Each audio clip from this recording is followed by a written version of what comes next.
Witam Państwa serdecznie, Błażej Hrapkowicz, to jest EnergaCAMERIMAGE w Toruniu, and our guest is Ronan Day-Lewis.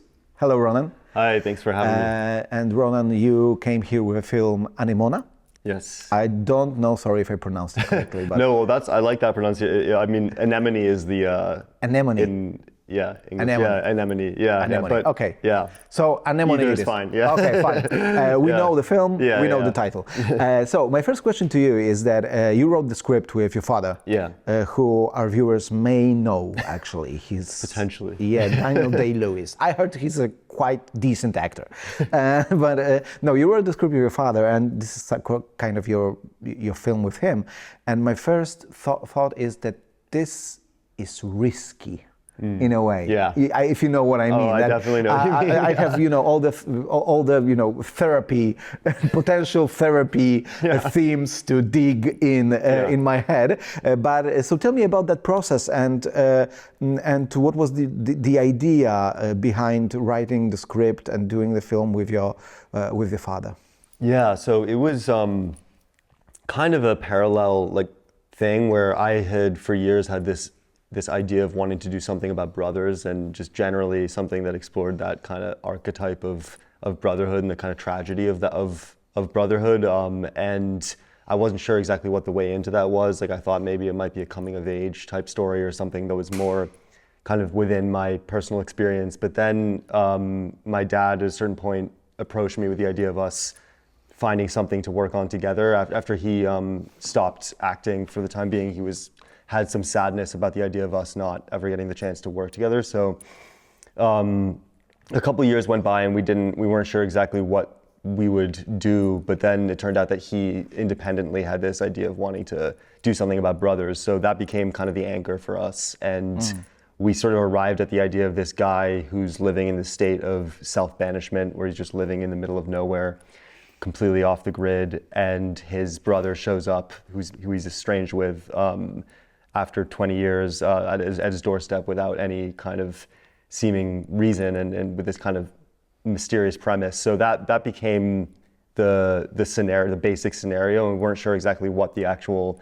circumstances of their estrangement or of his kind of self-banishment were.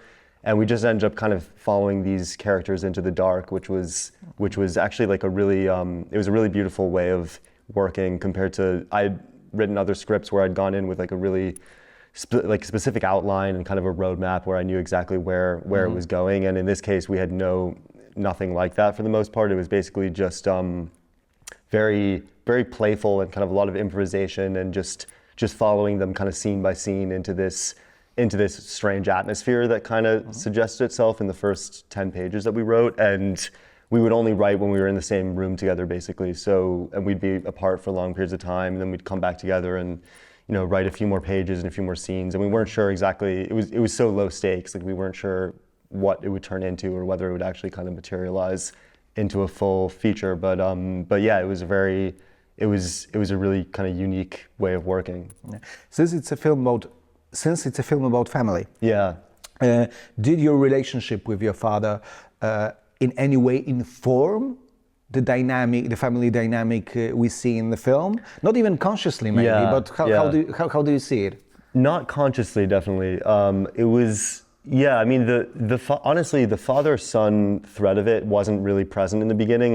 We knew that there was a son character, but he was more a plot device. He was more kind of like a reason, an impetus for the brother to come visit. For the brothers to meet, yeah. And then as we went further into it, I started to get curious about this guy Brian and the kind of situation he was in. And at a certain point, I was like, we should spend one scene just alone with Brian, the son, in his room.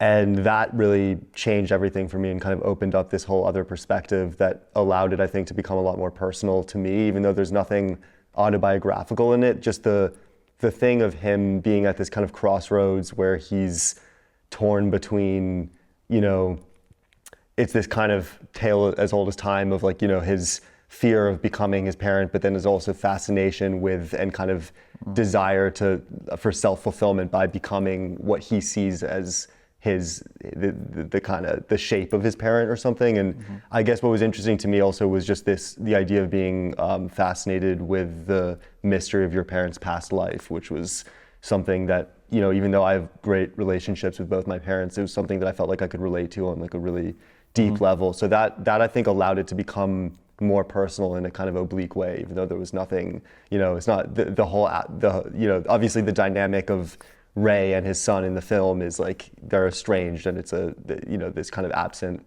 father, which couldn't be more different from, my experience. But it was, there were little seeds that I felt like I could kind of latch onto that could make it more personal. Yeah. Apart from Daniel Day-Lewis, we have also Sean Bean in the film, who's also a great actor. He's amazing. I like him. I like him very much. How did you approach directing those two great actors? Because it's your father is, of course, the Oscar winner, and we all know how great it is. Sean Bean is also a great actor. They're very experienced. Did their experience help you as a debuting director? No, it did actually. Yeah, because on one level, it's intimidating, working with actors of that caliber. But then on the other, like their experience was actually like it gave me so much trust in both of them that it was like, with my dad, it was different because since we had written it together, we'd had so many conversations ahead of time that it was almost like by the time we were on set, we didn't have to say that much. It was basically just, we had this kind of shorthand and he knew the story, he knew the character.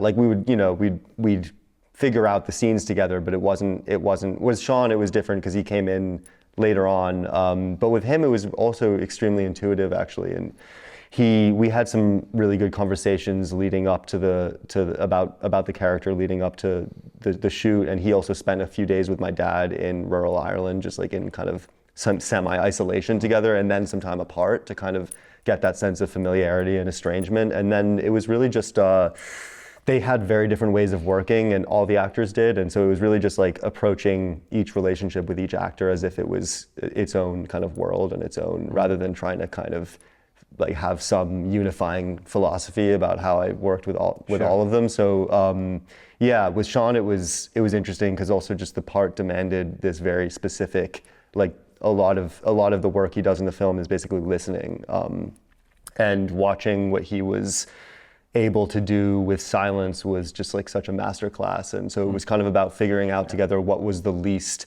he could do physically while kind of conveying this almost like epic kind of torturous, like emotional journey he's on in some of these specific scenes. Also like that, the early kind of monologue, like the priest scene, like it's just him sitting there and kind of just experiencing it basically for like 10 minutes. And but what he was able to do just with the subtlety of what he was able to do with that was amazing.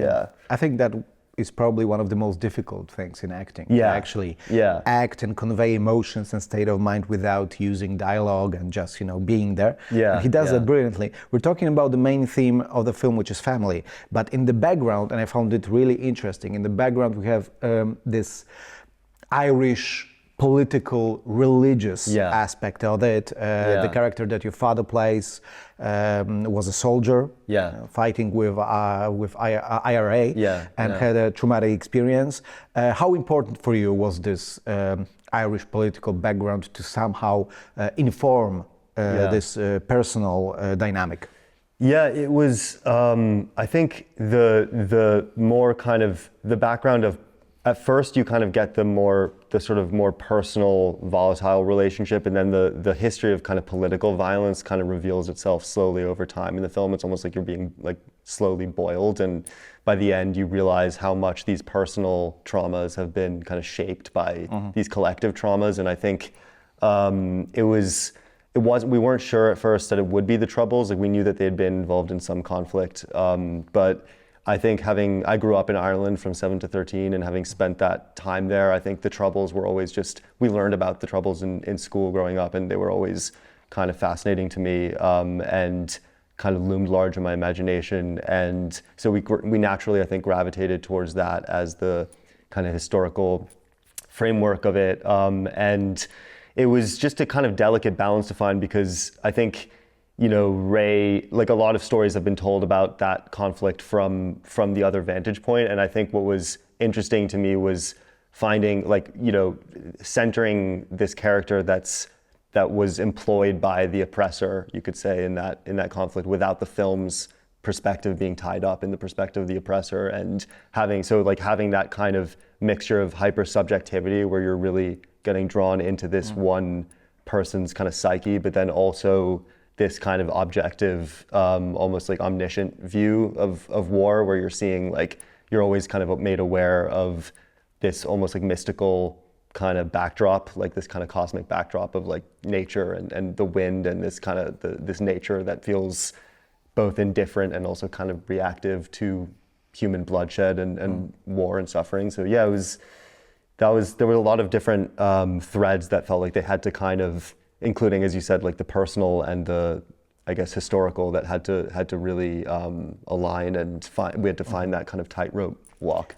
One last thing, which I think is really strong in this film, it's one of the strongest points, is the religion and the conflict between, or the differing stances of the brothers, where the character your father plays had an abandoned church, and the character of Sean Bean is a man of faith. That is also something that that is another layer, another level of conflict and dialogue between them. So I guess that was also significant for you. Yeah, definitely. I think that I guess polarity is kind of set up very early on, and I think the film, I think of the film as not a religious film, but like a really spiritual film. And so it's I think early on there's a scene that really kind of denounces organized religion, or at least one of the characters really denounces organized religion in an intense way. But then over the course of the film, a kind of substitute for that is slowly suggested in my view, like just these spiritual experiences that the character has over the course of the film.